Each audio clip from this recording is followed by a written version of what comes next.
L'invité de FC Première. Et ce matin, nous recevons Pascal Hébert, le secrétaire général de la Fédération des œuvres laïques. Première partie avec les questions de Martin Charmasson. C'est une récréation prolongée qui s'ouvre et pour 2 semaines les vacances scolaires. L'occasion pour le corps enseignant et les élèves de souffler et pour les jeunes de s'émanciper, de se découvrir, pourquoi pas, via des activités. Pascal Hébert, bonjour. Bonjour à tous.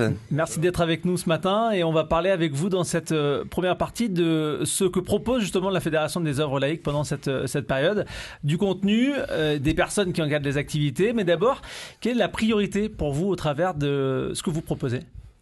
La priorité, vous en avez parlé dans votre introduction, c'est la question de l'émancipation, c'est-à-dire comment est-ce qu'on propose aux gens de passer du bon temps, y compris dans le temps des vacances, tout en étant quand même dans des logiques éducatives. L'éducation populaire, c'est ce qu'on appelle l'éducation informelle, c'est-à-dire c'est des temps où, au travers du loisir, on apprend aussi à grandir et on grandit ensemble. Le but, c'est de les stimuler, de faire en sorte qu'ils soient force de proposition aussi ? De les stimuler, de les responsabiliser. Effectivement, dans le cadre de nos centres de vacances, effectivement, il y a toute une logique qui consiste à travailler avec les enfants sur ce que vont être les contenus, donner un cadre et en même temps que ce cadre ne soit pas complètement figé pour aussi faire avec les enfants, apprendre à faire ensemble, apprendre à décider, à prendre ses responsabilités. C'est un peu théorique, mais c'est quand même derrière, ça a du sens dans ce qu'on fait, la manière de faire avec les enfants. Si on rentre un peu plus dans le détail, qu'est-ce que vous allez proposer exactement ? Il y a de la danse, il y a du cirque ? Alors oui, il y a toute une série, comme sur chaque vacances, en fait, on propose des centres aérés. La logique pour nous, c'est d'essayer d'avoir des centres aérés sur différents endroits de la ville de Nouméa. Je pense au fait que, par exemple, les gens, quand ils viennent travailler sur Nouméa, peuvent avoir sur Rivière-Salée ou bien à Lomont, là-bas, à Saint-Quentin, l'occasion de déposer les enfants et puis de les reprendre en fin de journée. On a des centres de vacances alors avec différents thèmes, le cirque, la danse effectivement océanienne, un centre autour des explorateurs et tous les jeux aussi du Pacifique. Et puis il y a un des centres qui est un peu plus axé sur le sport, tandis qu'un autre va être axé plus sur bien-être, attitude. C'est à la mode en ce moment, mais au-delà de ça, ça parle bien de ce qu'on peut faire avec les enfants pour que justement ils se sentent bien, et c'est autour du théâtre. Comment vous déterminez le choix justement de ces activités ? Vous vous réunissez, vous vous dites, voilà, on peut les emmener dans tel domaine pour qu'ils puissent évoluer dans tel... Alors il y a 2 choses. Il y a une première chose qui est malheureusement ce à quoi on est contraint économiquement, c'est-à-dire qu'un des choix que fait la FOL dans son offre de loisirs qu'elle propose, c'est de rester accessible. Les centres de vacances de la FOL, les centres de loisirs, c'est 10 700 francs la semaine, et donc ça contraint forcément ce qu'on va pouvoir y faire. Donc d'abord, c'est pas des stages, c'est vraiment, on donne goût, il y a des thématiques, on donne goût à, mais avant tout, c'est aussi vivre ensemble, passer la journée à rigoler, à jouer. Donc ça, c'est une des premières contraintes. Et de l'autre côté, ça dépend aussi des envies de nos directeurs et de nos animateurs. Vous savez que l'animation, qu'on appelle l'animation volontaire en Nouvelle-Calédonie, qui est cette espèce de cadre où en fait les gens qui encadrent sont des bénévoles indemnisés, ce qu'on appelle les volontaires.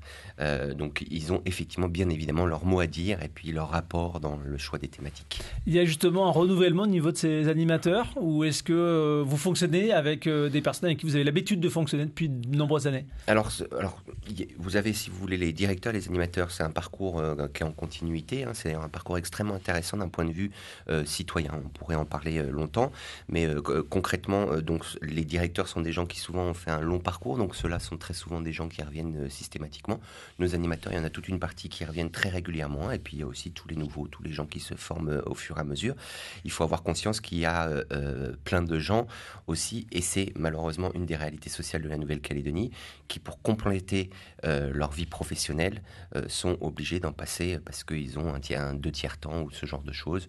Je pense aux gens qui sont cantinières ou cantiniers. Ils ont besoin aussi de ça pour mettre du beurre dans les épinards, comme on dit, à la fin du mois. Donc on a effectivement quand même une certaine continuité et en même temps toute cette jeunesse qui à un moment donné goûte à l'animation et vient en faire le temps de 2-3 vacances et puis après disparaît dans sa vie. Pascal Hébert, il y a les camps, enfin en tout cas il y a ce que vous proposez, les activités que vous proposez, et après il y a d'autres choses peut-être pour des gens qui par exemple n'ont pas pu s'inscrire dans les temps, puisque je crois que les inscriptions c'était au mois de juillet. Oui, non, en fait, les inscriptions, oui, sont pour la semaine prochaine, les inscriptions sont encore ouvertes.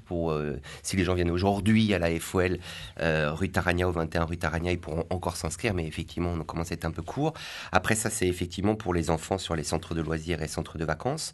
On a un autre type d'actions qu'on propose qui sont toujours au 21 rue Taragna, donc la rue où il y a Docamo. Il y a des veillées comptées qu'on appelle, c'est-à-dire que c'est un espèce de petit espace où il y a des compteurs qui viennent et on essaie de créer une petite ambiance sur les nattes avec les enfants. C'est les 2 mercredis des vacances, c'est à toutes les vacances pareil, donc mercredi 9 et mercredi 16 à 18h. Donc les enfants, les parents viennent, c'est gratuit avec les enfants et on a des compteurs qui viennent et qui créent un monde magique. On a ce qu'on fait tout au long de l'année, c'est pas spécifique aux vacances. On passe les films de Anuru Aboro. Et vendredi 11, le festival Anuru Aboro là, de Poindimier, festival du film documentaire.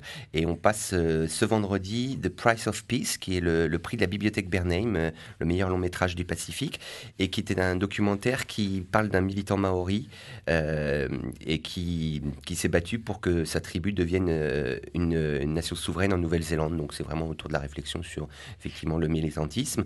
En deuxième partie de ce petit film, ou en première partie je crois, il y a un film qui s'appelle Échec et Matadé, qui parle de Matadé, qui est un monsieur qui est tellement passionné d'échecs, qui quitte sa famille, ça se passe ici chez nous, et qui on retrouve souvent à la place des Cocotiers, et qui s'éclate à faire des échecs. C'est vendredi 11 août à 18h30 pour le coup.